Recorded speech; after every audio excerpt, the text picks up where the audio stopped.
What does a man do when they lose it all?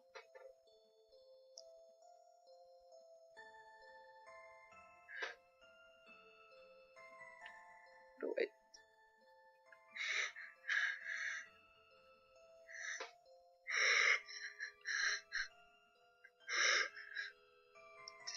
Do I cry?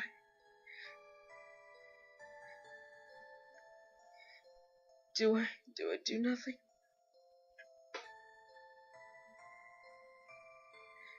Or do I just lay down and die?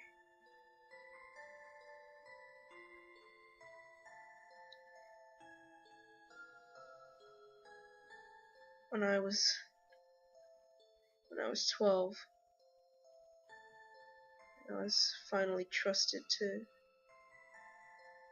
go farther away from the house than I'd ever been allowed to. We lived in a rural area with only a few neighbors left. There were about 4 houses.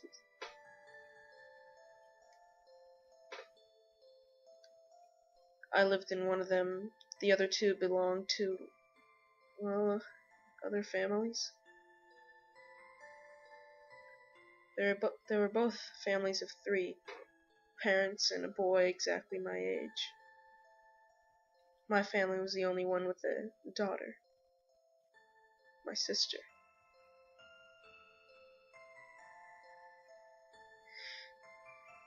We decided that we would walk over to this big field. We brought a nearly broken soccer ball with us. When we got to the field, it was beautiful. I know many people would make fun of me for saying such sentimental things, but it was absolutely spectacular when we got there. Our faces, they lit up. It was as if everything was dark in the world until you stepped 1 foot on that field, and then everything just, it was just so happy. Just so happy. So happy.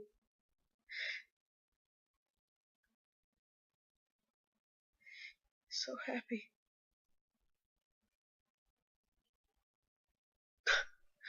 Anyways, we threw the ball back and forth, played monkey in the middle. We brought in some Debbie treats from the house that we ate as we lay in the field, tried to get each other to tell each other what girls we liked. Got up.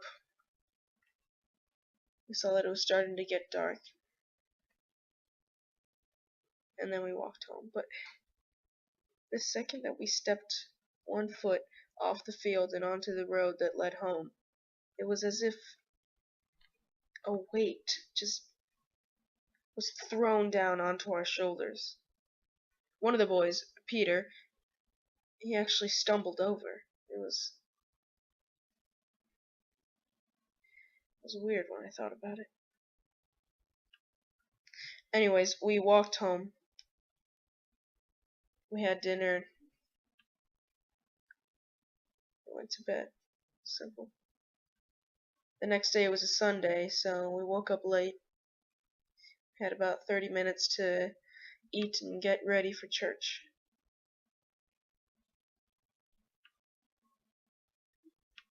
When we got home that afternoon, we decided to go to the field again. We brought a soccer ball.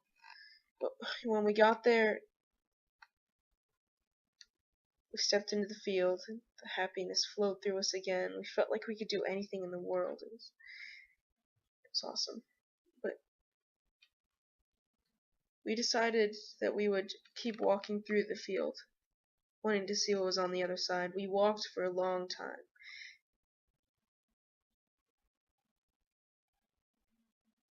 Normally, when we walked through the field, we pretty much just heard maybe some grass occasionally stuck on our jeans and got ripped out of the earth.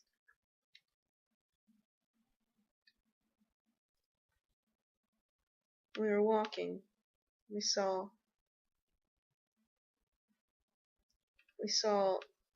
obviously it looked like someone trying to prank us. They had a black hoodie on and they were just off in the distance. They didn't look like they were facing our way. Of course we were all creeped out, but we didn't want to admit it. We didn't want to give in to whoever this prankster was.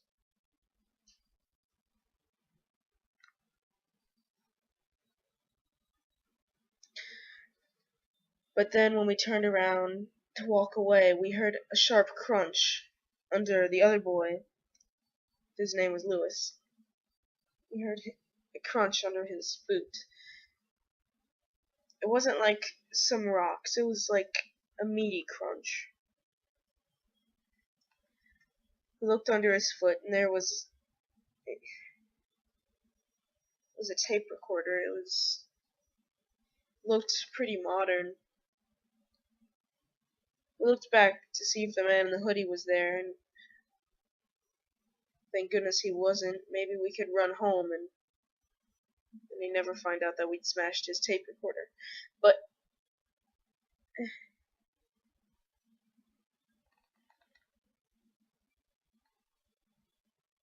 we started to run, but the film seemed to shoot out of the tape recorder and onto Lewis's boot. It was the strangest thing I'd ever seen. We tried to get it off, but it just stayed on. We figured that we might as well just run home before that whatever came after us. We ran home.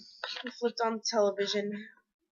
We watched Dexter's Laboratory for about an hour. The film was nowhere to be found. We thought it eventually just fell off.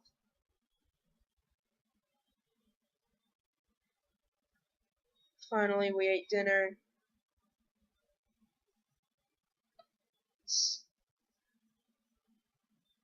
Lewis, Peter went home. I reached into my jean pocket. I found the film.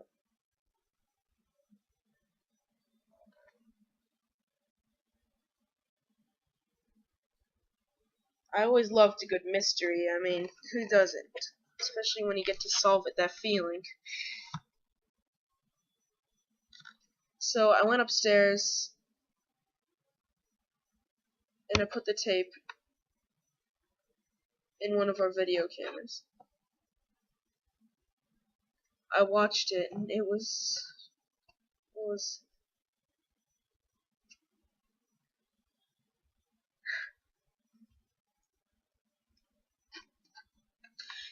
three men.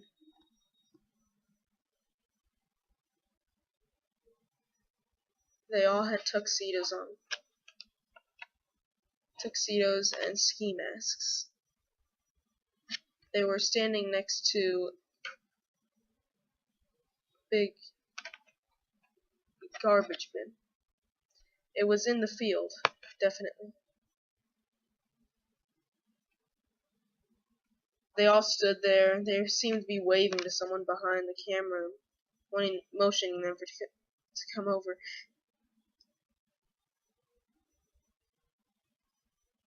Then a fourth man, wearing the same outfit, came out from behind the camera and ran over to them.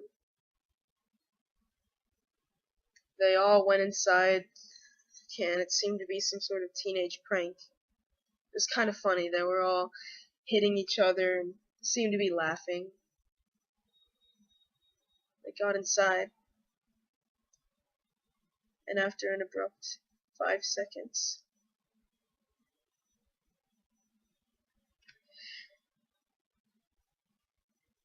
the can exploded.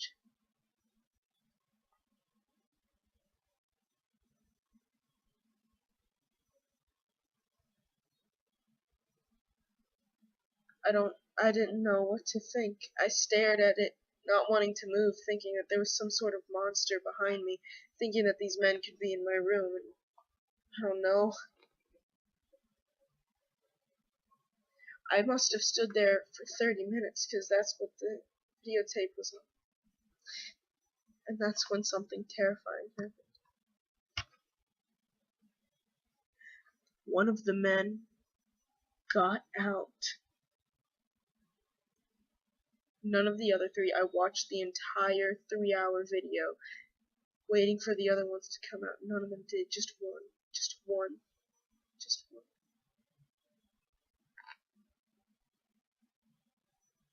The next day, I was just lolling from class to class, barely participating, just thinking in horror.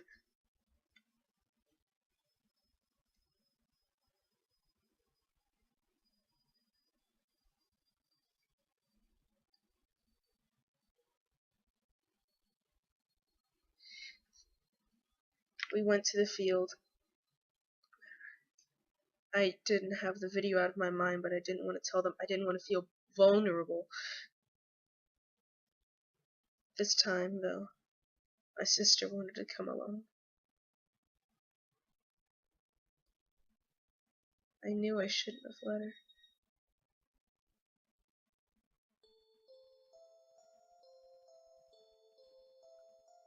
We went to the field with the soccer ball, and I was about 5 steps behind everyone else. By then it was Peter, Lewis, and my sister. We saw the man with a hoodie, but we looked closer. He didn't have a hoodie. He had a tuxedo and a ski mask. He had a tuxedo and a ski mask.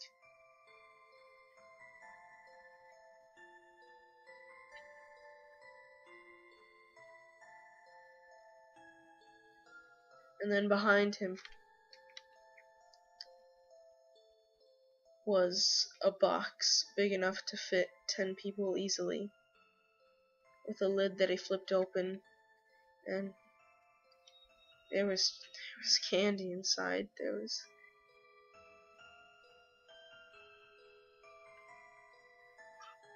candy inside. There were toys.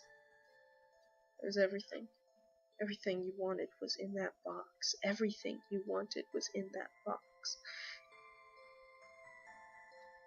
And then I noticed it. I wasn't feeling the happy sensation that I normally got when I entered the field. I wasn't feeling it, and the others definitely were. Their heads were swirling, their eyes were just starred out. I told them, do not go into that box. I knew that we were all hallucinating. There was something with the field. We were all hallucinating. It was a dump.